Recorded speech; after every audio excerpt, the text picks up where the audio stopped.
Et bonjour à tous, c'est Kain et on se retrouve pour une petite vidéo sur les formules de dégâts et les dégâts sur Dauntless.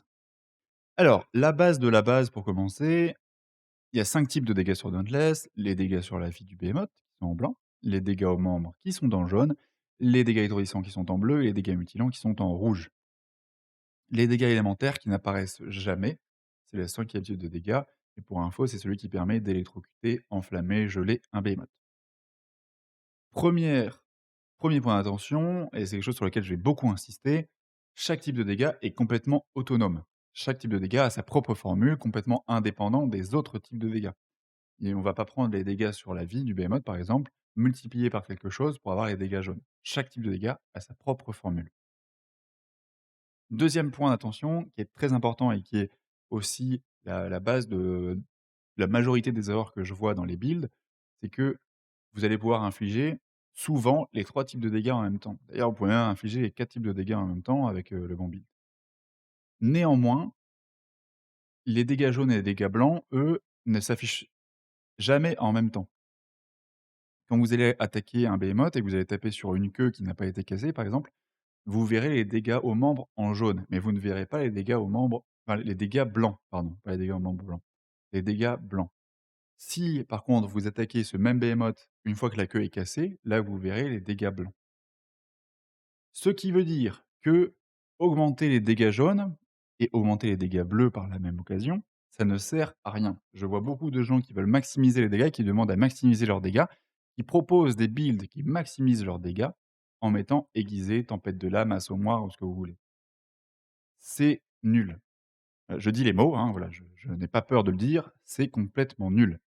Si vous voulez garantir un maximum de dégâts et tuer les behemoths le plus vite possible, la seule chose que vous devez focus, c'est les dégâts blancs. Même si vous ne les voyez pas, parce que quand vous tapez sur le behemoth, vous voyez les dégâts jaunes, il y a quand même des dégâts blancs et des dégâts sur la vie du behemoth qui sont infligés et c'est eux qu'il faut suivre. Alors je sais que c'est perturbant parce que vous voyez les dégâts jaunes, mais augmenter les dégâts jaunes, faire 40 000 en dégâts jaunes, faire 40 000 en dégâts bleus, ça ne sert à rien.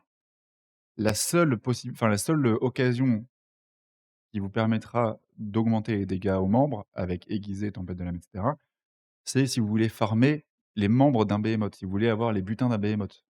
Par exemple, vous devez farmer une ascension, vous voulez les membres et les butins de l'Urska.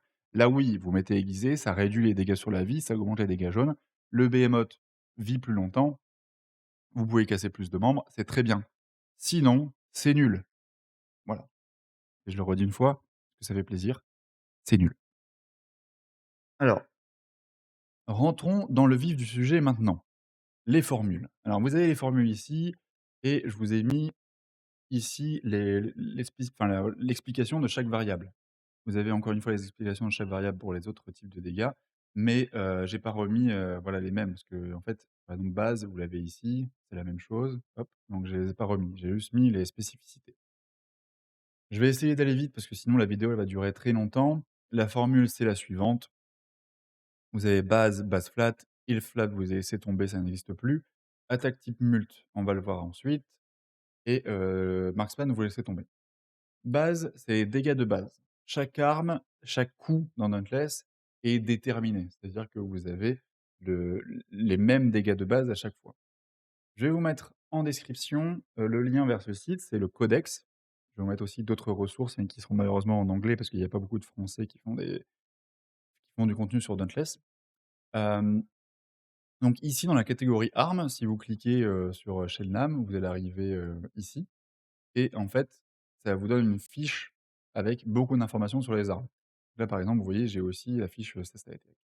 Sur la droite, vous avez les dégâts par coup et donc, par exemple, si vous voulez calculer les dégâts avec le dernier coup de lame dansante pour les chaînes lames, et bah, vous prenez ici la dernière attaque, 225 et votre base, c'est 225. Donc pour chaque arme, vous avez tous les dégâts, de base pour chaque combo. Base flat, ça va être ce qui va être amené par les effets Hélion, Boreus, et cetera. Donc par exemple, si vous voulez calculer avec l'effet Hélion, vous rajoutez ici 220. Et le flat, comme je disais, ça n'existe plus, plus 0. Attaque type mult, on le verra juste après, en fait, pour la vie, il y a pas d'attaque type mult, donc vous mettez ×1. J'expliquerai plus en détail juste après. Crit damage, je pense qu'il y a pas besoin de s'étendre trop sur le sujet. Si vous faites un critique, vous rajoutez fois 1,5, que vous avez 50 de dégâts de base. Si vous avez frappe critique, vous mettez fois 1,80, voilà, et si vous ne faites pas de critique, fois 1 parce qu'il n'y a pas de dégâts supplémentaires.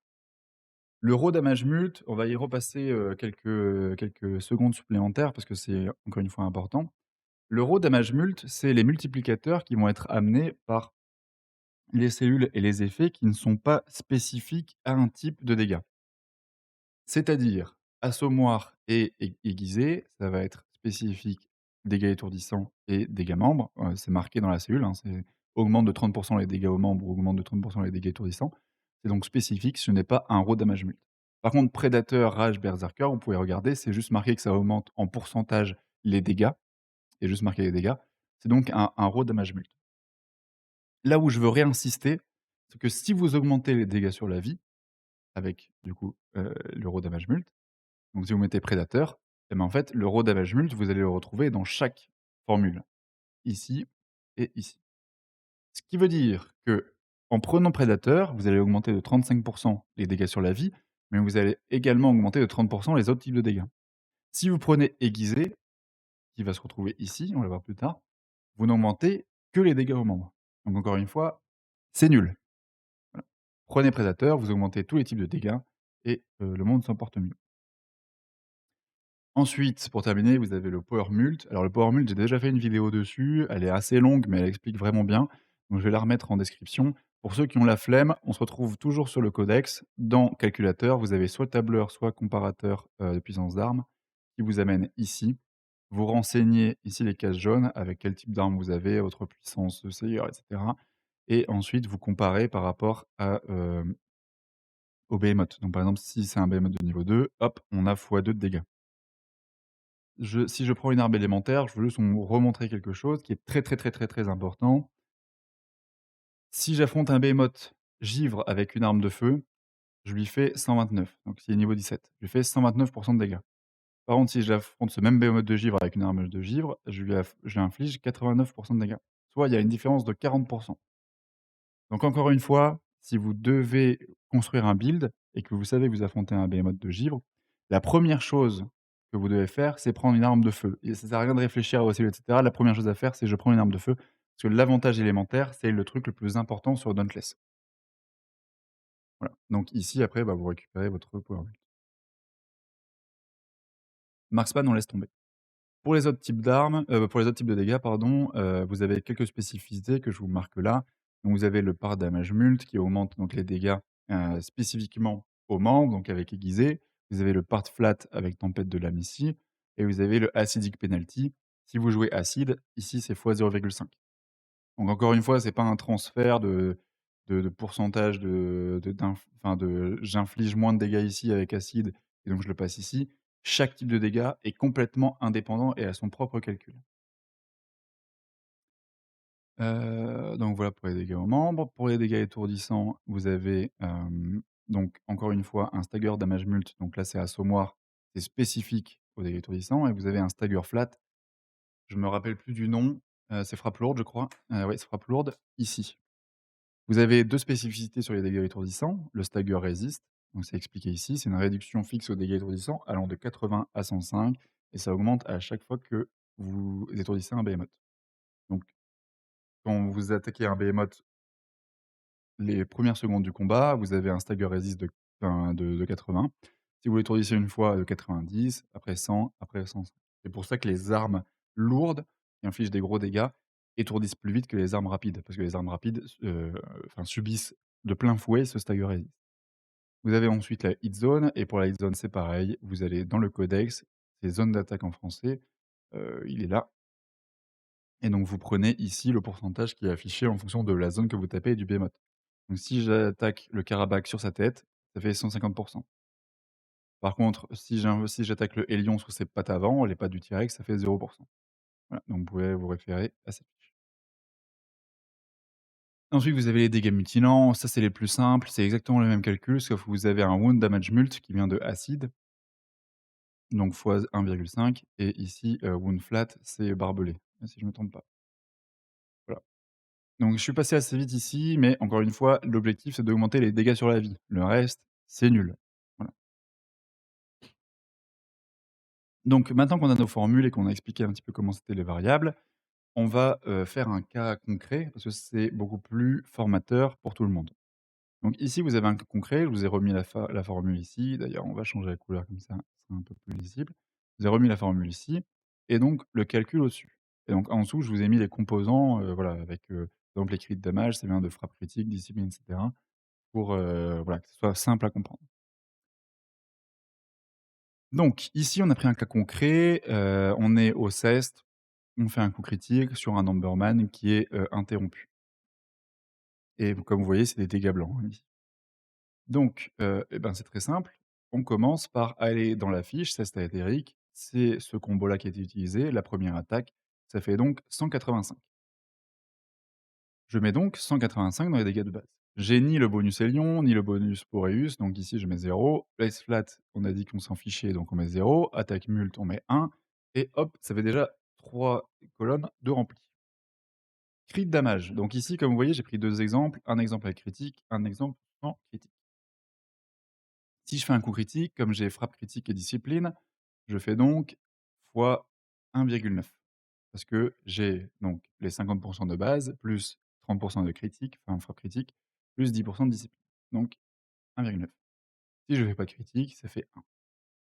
Mon raw damage mult ici, alors j'ai mis ici en exemple, mais en fait, nous, on a que, prédateur et domination. Comme le behemoth est interrompu, domination proc, prédateur, on n'a pas été touché, donc ça fait 35 plus 40 ça fait 75 donc ça fait fois 1,75.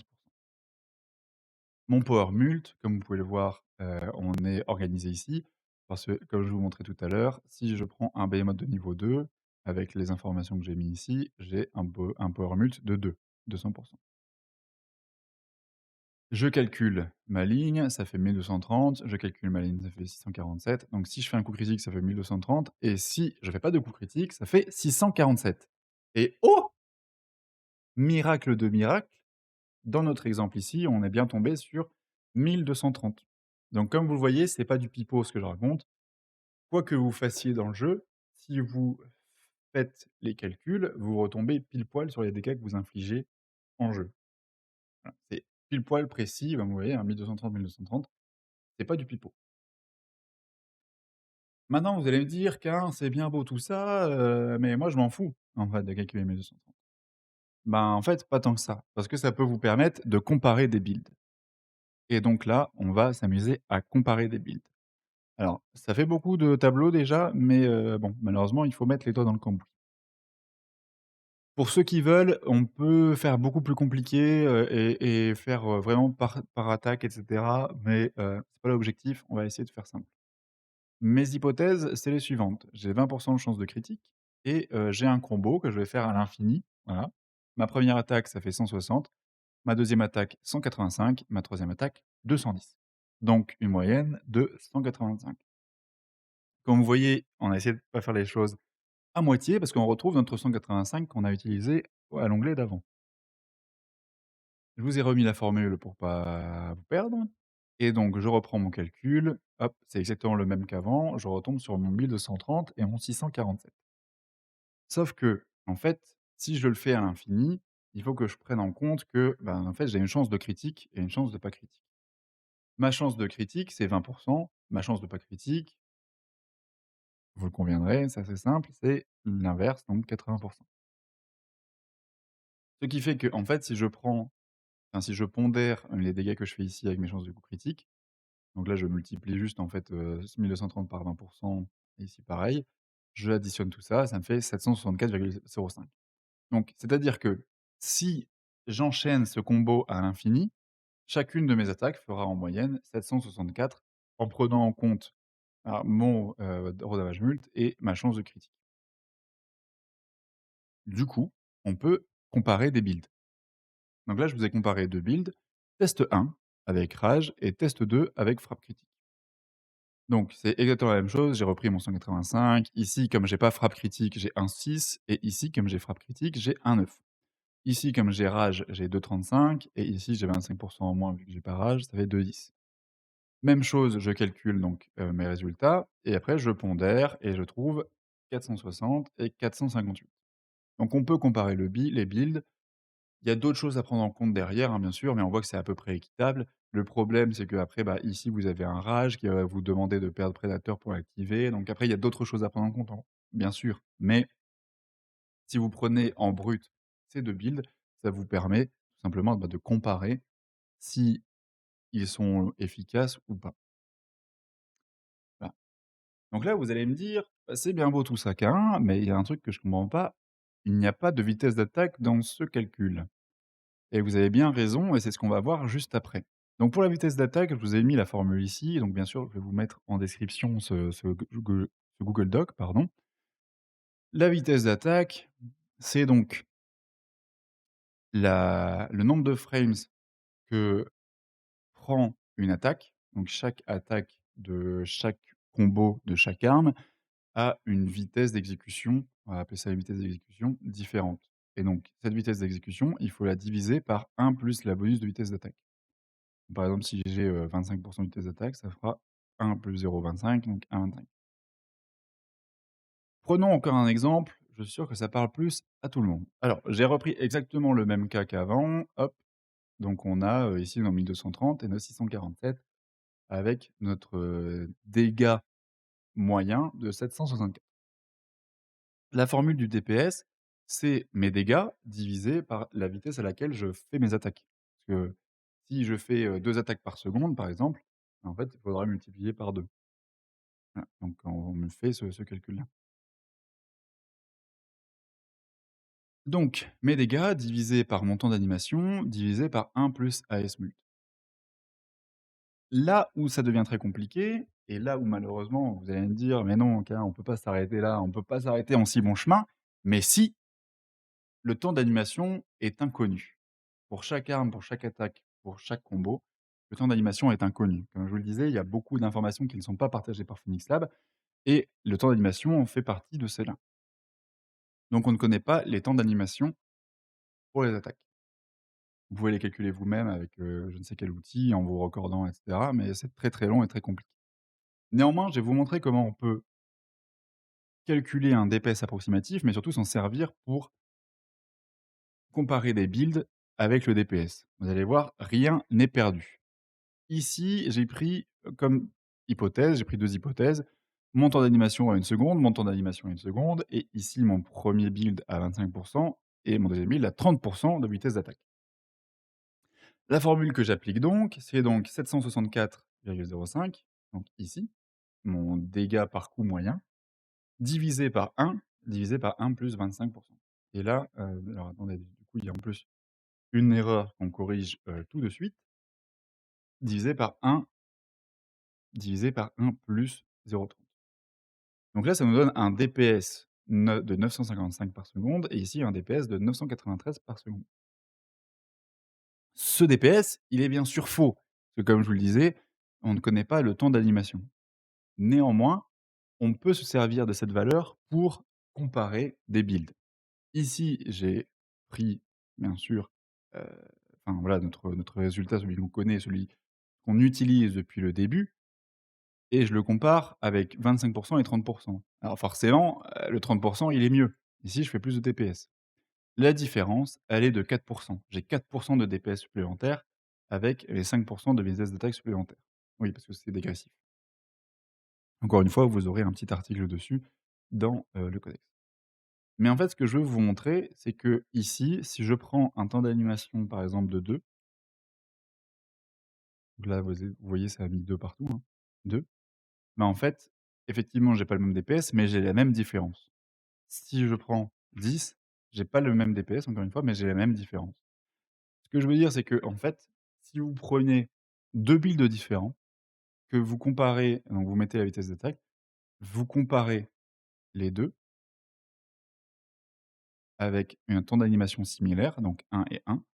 En fait, vous pourrez en déduire que l'un ou l'autre build fait plus de DPS, peu importe le temps d'animation, même s'il est faux.